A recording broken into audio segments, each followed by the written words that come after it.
We've all had those heart-racing moments when a new student tells you they've just had surgery or they're recovering from a condition you've never heard of, and you suddenly feel panic and fear of not knowing how to help. I've been there. I'm sharing some stories, tools, and ways to handle those moments with grace, humor, and confidence. So let's get started. Welcome to the Youthful Older Yogi Podcast. I'm MJ Waddell, your yogi host and founder of Share Yoga. I've been practicing, teaching, and loving yoga for over 25 years. I'm an advocate of movement, creativity, and staying healthy in mind and body in the prime time of your life. It's never too late to start, and there's a lot of healthy years ahead. So let's start now. Hi, everybody, and thank you so much for tuning in to the Youthful Older Yogi. I'm MJ Waddell, the creator and founder of Share Yoga, and your host here today on this podcast. If you're watching on YouTube, you may not be seeing my familiar surroundings. I am pet sitting for a lovely golden retriever pup named Happy. He may come out of the door behind me. He's under the bed having a snooze right now. So anyway, thank you so much for tuning in. Whether you're watching on YouTube or listening, I really appreciate your time. Today's episode is Teaching with Confidence. And I was thinking about this topic because whenever I used to teach in my, beginning years as a teacher, there was a bit of lack of confidence, only because there were so many variables. As a teacher, you're in the studio or maybe working for multiple studios with different types of protocols and things like that. So, and multi-level class, which I don't believe in anymore. I think people should be practicing a class at the same level.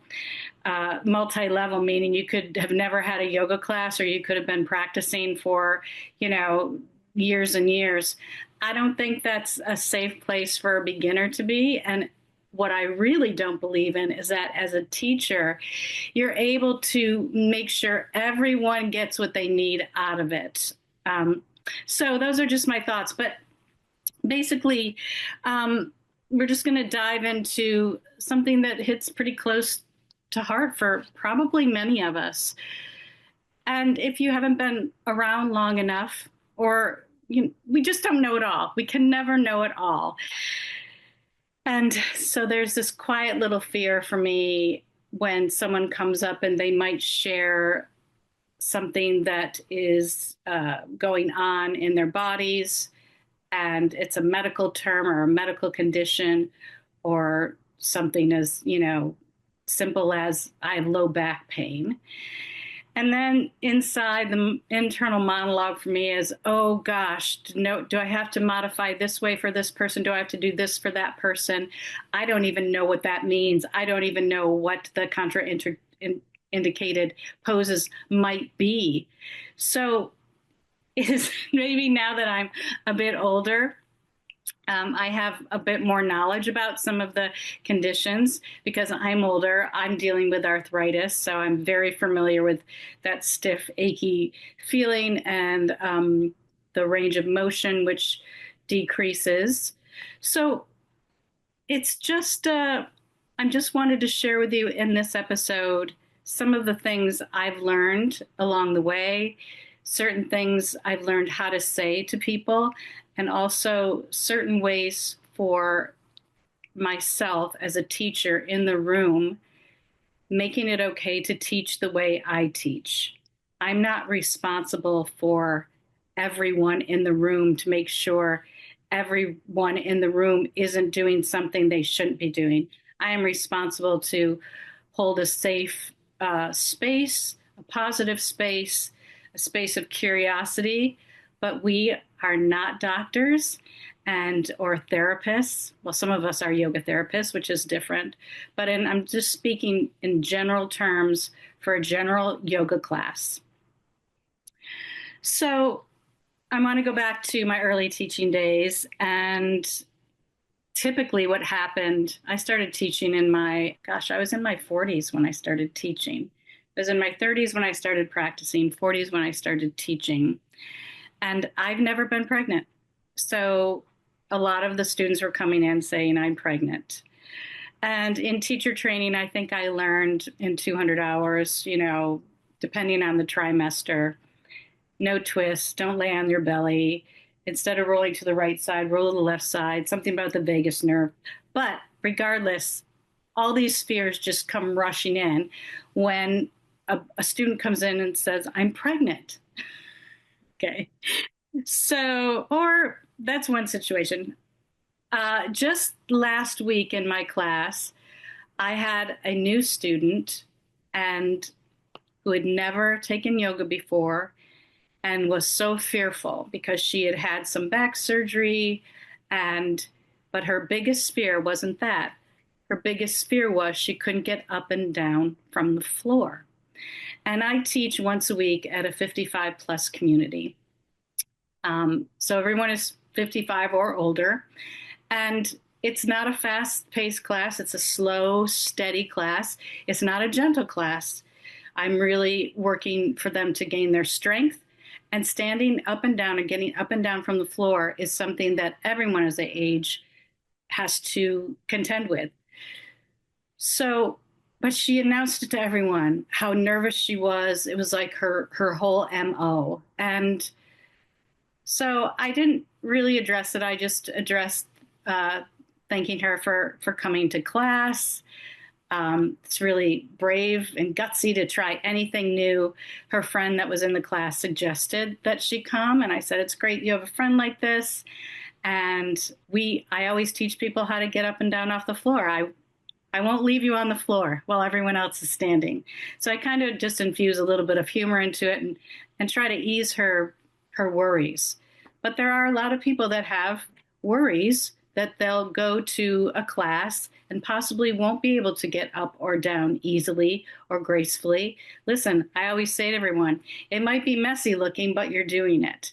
So it's okay. And then there's this element of embarrassment or shame or whatever it is for that person. So as a teacher now, I want to alleviate their fears and really just bring them into this welcoming space, a very positive space, an encouraging space, and a space for them to get to learn about their bodies. And I guarantee, I didn't say this to her, but I know how to teach people how to get up and down from the floor in multiple ways, whether it's with the aid of props or a wall or pressing on their really strong thigh bone. I know how to get people up and down from the floor. Is it always graceful? No, it's not. There's a lot of moans and groans and creaky joints, and I call them musical joints, mine included. Usually always happens when we go into the first Utkatasana, the first chair pose. You hear this crackle, crackle, crackle. I always joke about it, saying our joints are like a musical symphony. So there's ways to, it's not embarrassing to have creaky joints. Everybody has them or will have them. I wanted to pop in and thank you for listening to the Youthful Older Yogi. I love bringing you great guests, education, and ways to stay youthful in mind and body. If you love the show and want to help me make it even better, please consider becoming a supporter. You get to choose how much and how often you give, and there's no commitment. And remember, I donate a portion of every dollar I receive to charity. For 2025, I've chosen United Nations World Food Program. Just click the support button in the show notes. And just as helpful is sharing the show with others. Thank you again so much for listening. And now let's get back to the podcast. So as a younger teacher, if someone came in and said that to me, I wouldn't have known how to teach them how to get up and down from the floor, except, from the sun salutation and how you get up and things like that. And so my internal monologue probably would have been, okay, great. I don't know how to teach this. She's going to hate me. She's going to hate the yoga class. She's never going to come back. So that's the younger me. Now I know how to deal with it. But that feeling of being completely inept, I didn't know what I didn't know. And I still don't know what I don't know. I know more only because I've been teaching for over 20 years. And also, I love exploring. I love the curiosity. I love helping people feel empowered. And I love helping older people keep their independence by teaching a lot of balance and strength poses, and even as simple as getting up and down from the floor. I say simple, but it's not a simple thing for many people that are leaning into the prime time years of their life. So some of the things I do, if someone will come in and say, I've got this, I've got, something happening with my vertebrae, a slipped disc, I've got arthritis, I've got a new knee, I've got a new hip, I've got, which I hear a lot of, I got a bad this, a bad that, a bad this. And I always try to shift the terminology from bad to, oh, you've got some sensitive areas. You've got some areas that have had seen more action. In your earlier years, I try to move away from the word bad. Body parts aren't bad. They're all good. Some have been overused. Some of them are newer parts, and some of them just need a little bit extra attention during the yoga practice. So, first of all, when someone says any of that, I don't go into this whole sermon about that. I pause, I breathe. If they share something like an injury, I say, well, thank you so much for sharing with me. And I get a little curious and say, if you don't mind me asking, is this a recent injury or an ongoing injury? Or only if they want to offer that information.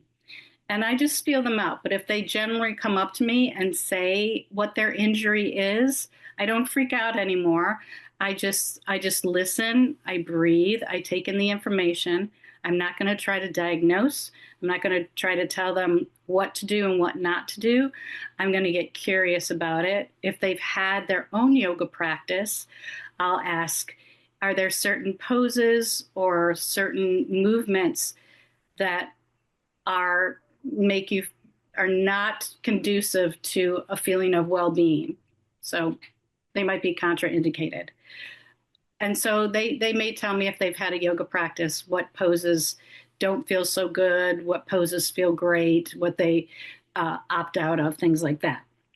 For someone that has never done a practice or is a very beginning yoga student, especially if they're starting out in their later years, then I just make sure that I set them up with all the props.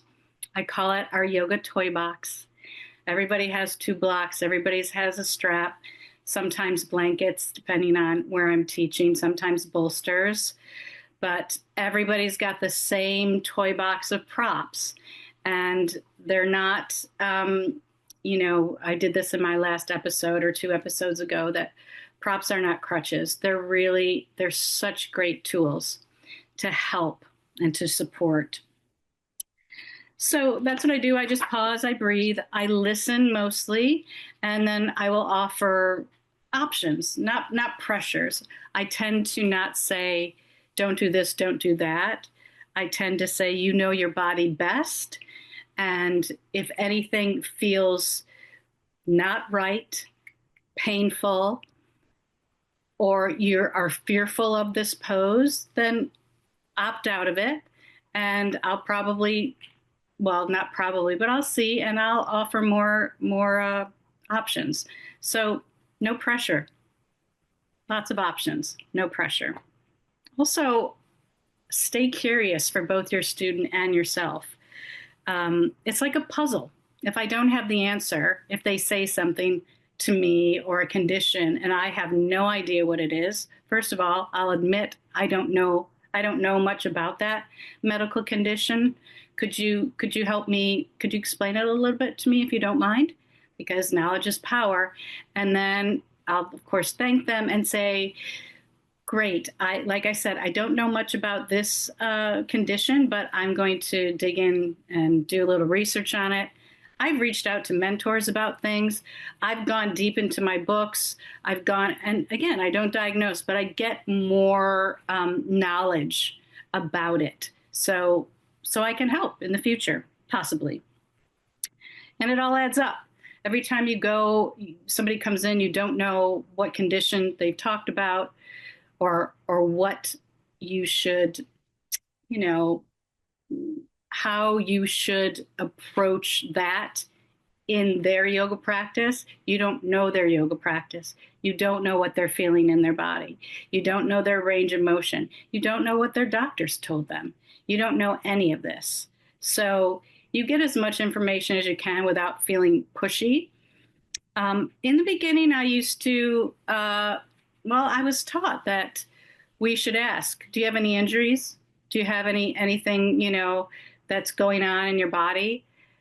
I don't do that anymore ever because people don't want to share their information, especially in these days. They may not want anyone to know anything about what's going on with them. And that's the way it should be. I wouldn't go in to a class and say, excuse me, I have this going on, I have that going on. It's a private thing, and if they offer it up, you take in the information. Again, you're not diagnosing, you're not trying to tell them what to do, what not to do. But I hesitate unless it's a one-on-one, a private situation. I never ask that anymore.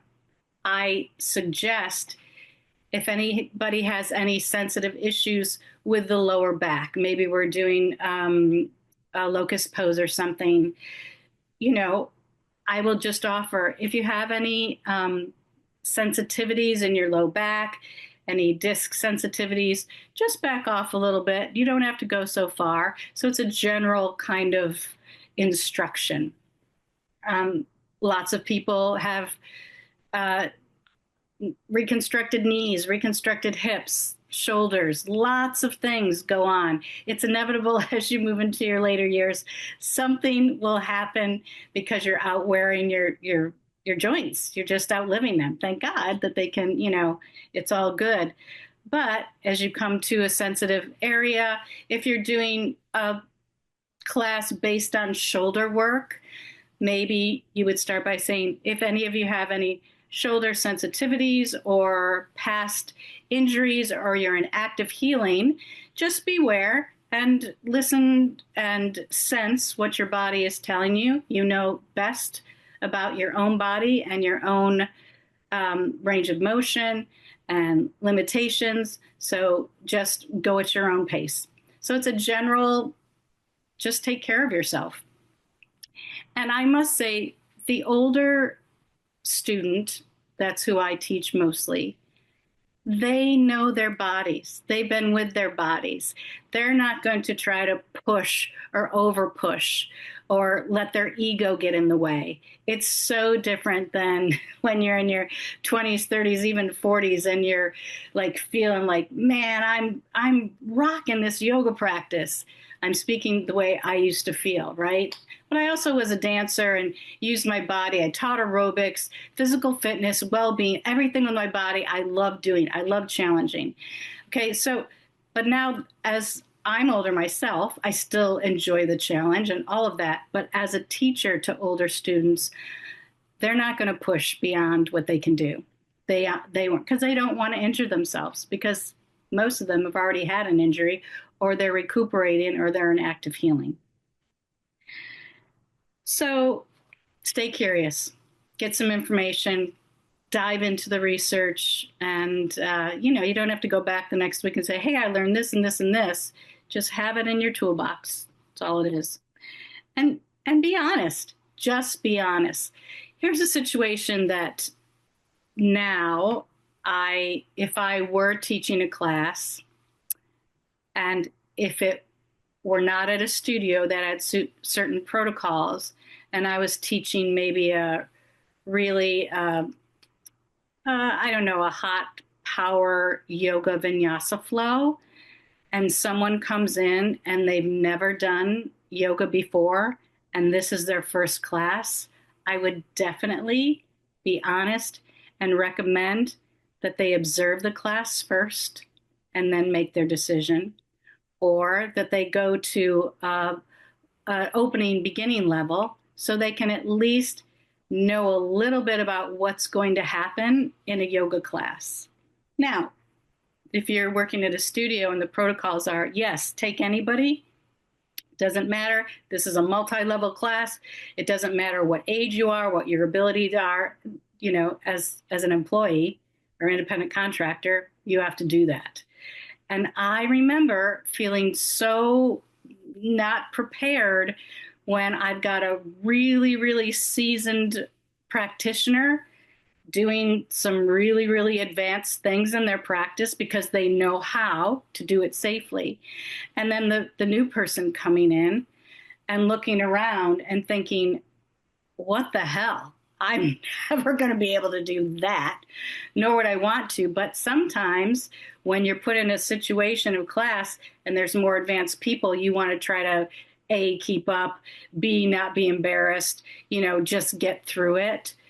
And it's a horrible position to be in as a student and as the teacher, because literally, I don't want someone's first yoga experience to be bad, to be like, I can't do that. And how the hell, why am I here? So that's my take on it. And I used to say, oh, if it feels too much or, you just need a break, just go into child's pose and take some deep breaths. That was like the standard thing to say when I first started teaching. Well, first of all, they just paid for a class. Who wants to go into child's pose for, an hour or more? That's what you paid for? No, they're not getting anything out of it. They're just kind of told to, hey, if it's too much, just curl yourself up in a ball and breathe.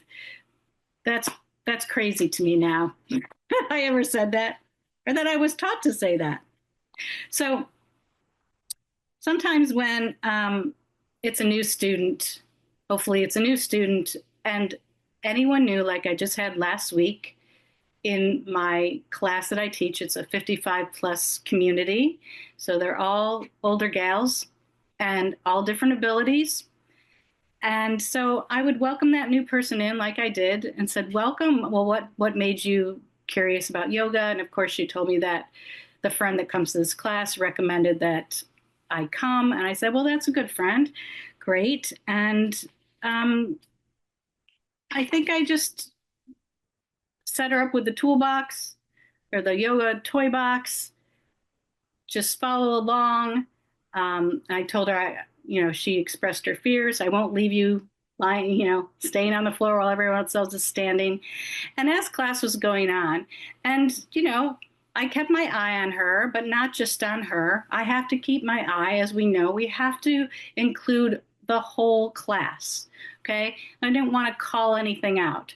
I did halfway through, made a little joke because she had mentioned to the class how nervous she was, how she didn't think, she was going to make it through, blah, blah, blah. So halfway through the class, I just kind of grinned and said, are you ready to run out the door yet? And she's like, no, not yet. And I'm like, good, because the door is locked. There's no escaping. And so everyone just had a giggle at it. And at the end of class, I didn't say any, I did say, well, congratulations, you just made it through your first yoga class. How's that feel? And she was very, very, I think she surprised herself. She really surprised herself. She said, I really feel good. And there you go. Because first of all, after Shavasana, everybody feels good. They forget about when they didn't feel good or about the challenging things about the class and all of that. So that's how I deal with newer students now. But of course, I'm in a culture now where I teach their older students. It depends on your culture. You may have a class where everyone, maybe you're specifically teaching a class to someone with scoliosis or a group with scoliosis, and they all share their experience with it, and that's okay. But in a general class, most people don't want to share what's going on with them.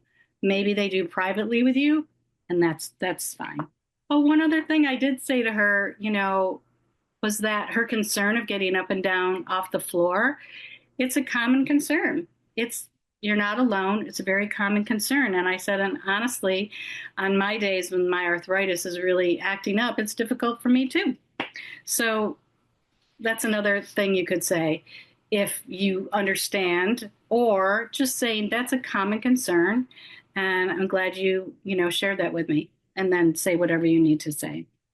So the next one is, oh, hi, I'm here. I'm here to do yoga. I'm not flexible, and my balance sucks. Heard this so many times, so many times. So I just say, I welcome them to the class, introduce myself, and I'm like, you're in the right place because yoga actually helps improve both of those things, balance and flexibility. And that's what we're here to do. We're here to just show up and improve our range of motion, our flexibility, our balance, our strength, our emotional states, all of this. So flexibility is not a prerequisite. I always say the most flexible thing you need in yoga class is your mind. A flexible mind. Go with it. Um, and sometimes I say this class, we move at a slow and steady pace. And however you need to encourage them that they will be okay. I did have a little thing I wanted to share about a gentleman said something to me after class, and I was subbing a class at this 55 plus community. And so I wasn't as familiar with the nighttime students as I was with the morning students. And the gentleman that was in the class came up and said, what can you tell me about hernias? Just flat out. I'm like, well, I'm not quite sure. Can you be more specific? Is a herniated disc, a hernia? Is it groin hernia? And he said, well, I've been diagnosed with a hernia, and when we were doing some of the core work, I felt uncomfortable doing it. I didn't know if it was going to pop or pop out more or what, and I of course was panicking inside because I really don't know a lot about hernias. I said, oh, thank you for sharing that with me. And has your doctor or your primary care physician, have they given you any instructions about how you should exercise with this hernia? And then he proceeded to go on about that. And I said, well, thank you for sharing. I said, I'm so sorry I can't tell you exactly, specific things about your hernia, but I can tell you that it was great that you noticed that sensation during the core work and that you backed off. And that's the smartest thing for you to do. You're learning to listen to your body. That's the whole premise of our yoga practice, is to get more in touch with our bodies. And this is so important. And you can even go into class and start class with everything, all types of movement. There's risk involved. And there's more risk involved if you've got some active healing going on, or you're just returning from an injury, or you just this, whatever, fill in the blank. So, what we learn in yoga is that we are in tune and learning more and more about our bodies, what works for our bodies. There's no absolutes. No one can tell you you should do this, you shouldn't do that. Your body is the wisest teacher you have. So you could start off the class by saying everything is a risk, but I'm going to guide you through and put you in a safe position and offer different variations and modifications in case you have maybe some low back things happening or some wrist sensitivities or whatever it may be. So, and to give them agency for their own body, to listen well to what their body's saying and to just accept and agree with whatever their body's telling them. So one of the things that Judith Lassiter says is, I know you can do more, but how can you do less? Can you do less? So in an older population or a population or a student that is recovering or has some active healing going on, That's a nice thing to say. Thank you, Miss Lassiter, for saying that because I use that now. Well, I know you can do more, but can you do less? Can you allow your body to do less? You're still going to gain all the benefits, everything, all the benefits, the many, many benefits that yoga offers. Your body will receive, regardless of where you're at. So I guess in closing is that you're never going to have all the answers. You shouldn't feel like you have to have all the answers as a yoga teacher. And so just take that to heart. You just need to have a welcoming, safe space in order for them to practice and just be real. Be real, be authentic, keep your mind and your heart flexible. Okay, you have to walk the walk if you're talking the talk. And when in doubt, just listen, breathe, props, and a little bit of humor can go a long way. And that's my take on how to have a little bit more confidence in some of the more common things that may come up for you as a teacher. All right, so as promised, the mudra for this episode is Adi Mudra. Oh my gosh, I love this one. So the reason I've been doing mudras or talking about mudras after every episode is because I was never taught much about the mudras. I'm curious, and so I'm just diving in. And this week, so I Googled, oh, what's a mudra that goes along with confidence and self-assurance? And of course, like 15 mudras popped up. I was like, oh, too many. I was hoping maybe one or three. And some of them I've already offered on past episodes.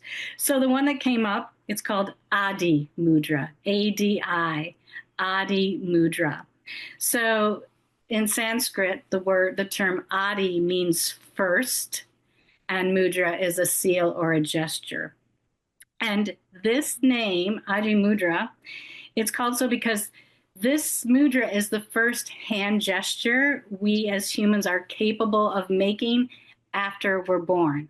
I think that was so cool. I had no idea. And as a little side note, if you're watching, you can see what the mudra looks like with my hand. But what the mudra is you put your thumb inside and you place it against the base of your pinky finger and you roll your other fingers over your thumb. It's like a fist, only your thumb is inside of the fist instead of outside of the fist. And it was actually someone, well, the only person I used to be married to, he would always comment on how I was holding my hands. I held my hands like this and still do quite frequently. I just put my thumb inside of my fingers. It's a fist. And I thought I did it because I like to keep my hands warm and usually they're quite cold. Anyway, he used to joke about it, but now I know why. Now I know why that this is a mudra. And this mudra, it benefits your nervous system. It enhances the ability of your brain and it helps to increase lung capacity, oxygen intake, and just strengthens the respiratory muscles. And I was watching a show last night, Paradise, and it was interesting that one of the characters, Sterling K. Brown, I think it is, his character was going through what's the test where they hook you up to see if you're lying? A lie detector test. And he was squeezing one hand in a fist. It was real, and I was thinking, is that the Adi Mudra? So he can be concentrating on not lying or whatever it is. Anyway, that's Adi Mudra. And again, the way you do it is that you take your thumb, the tip of your thumb, and you place it against the base of your pinky fingers on both hands. And then you just curl your fingers around your thumb. So your thumbs are inside of your hands. And you're forming this fist, and you're just maintaining a very slight pressure, just evenly across the palm and all the fingers. You don't want to press too hard. You don't want to hurt your thumb. Okay. And you can use it as you meditate Um, it also promotes calmness and just a stable mindset. Now, with all mudras, they recommend that you won't feel any of the benefits unless you do it 45 minutes or more. Now, when you're starting off, you can't do 45 minutes, most of us. So they can say you can break it down into 15-minute increments during the day. But really, 15 minutes, starting with 15 minutes, um, it's a good idea. I also will be adding a link from a study done with two groups, one during meditation with a mudra, one without. And it's got some interesting findings. Basically, the findings are that when you do your meditation with a mudra, the benefits are greater. It's really, really interesting. Okay. But also, this mudra, it's kind of like a quick fix during certain activities, like just before you have before you're studying or performing, or, hands are a big thing. I've been on stage years of my life, professional theater, national tours, Broadway, lots of things. Clenching my hands before I go on, lots of times, clenching, clenching, clenching, and then releasing and releasing. And I never really knew why I was doing it, but now I know. So that's an interesting mudra. I hope you enjoy that part of this episode today. And again, I appreciate you listening to the episode. Please reach out to me. I would love to have comments, concerns. I know I'm a one-woman show here, and there is a link that says send me a text or write me an email. You can always write me an email. Just go to my website. It's shareyogawithmj.com, shareyogawithmj.com. Leave me a little comment or something, or I always love suggestions on what you might want me to talk about on the podcast, or any curiosities, anything at all. I want to hear from you if you've listened the whole way through. Also, don't forget that I'm hosting a retreat with my friend Terry Orr in September 9th through 13th, 2025. And it's fast approaching. It's now, you'll be seeing this in April, I believe, or beginning of May, this episode will launch. So we've got some interest, so don't wait. And you have until May 15th to get a discount. Okay? ShareYogaWithMJ.com. All the information is there. And again, I appreciate so much for you watching or listening to the Youthful Older Yogi. And until we meet again, keep sharing yoga. Namaste. Thank you so much for listening. Now you can go to my show notes on YouTube or Buzzsprout and send me a voicemail or email. I'd love to hear what topics you'd like me to speak about, what your thoughts are on the episodes, and maybe I'll share your message on a future episode. Please subscribe to my website, shareyogawithmj.com, so you can receive my newsletters and be first to know about my retreats, workshops, courses, and freebies. If you navigate on social media, you can find me mostly on Facebook and a bit on Instagram at Mary Jane Waddell. That's Jane with a Y, Jayne. This podcast would not be possible without the help of my editor, Dan Jones from Cocoa Beach Productions. You can find Dan at cocoabeachweb.com. And of course, thanks to my generous guests who share their time, insights, and youthful wisdom. Remember, the Youthful Older Yogi podcast is presented solely for educational, inspirational, and entertainment purposes. It is not intended as a substitute for a physician or other qualified professionals. Okay, yogis, stay well, stay youthful, and keep sharing yoga.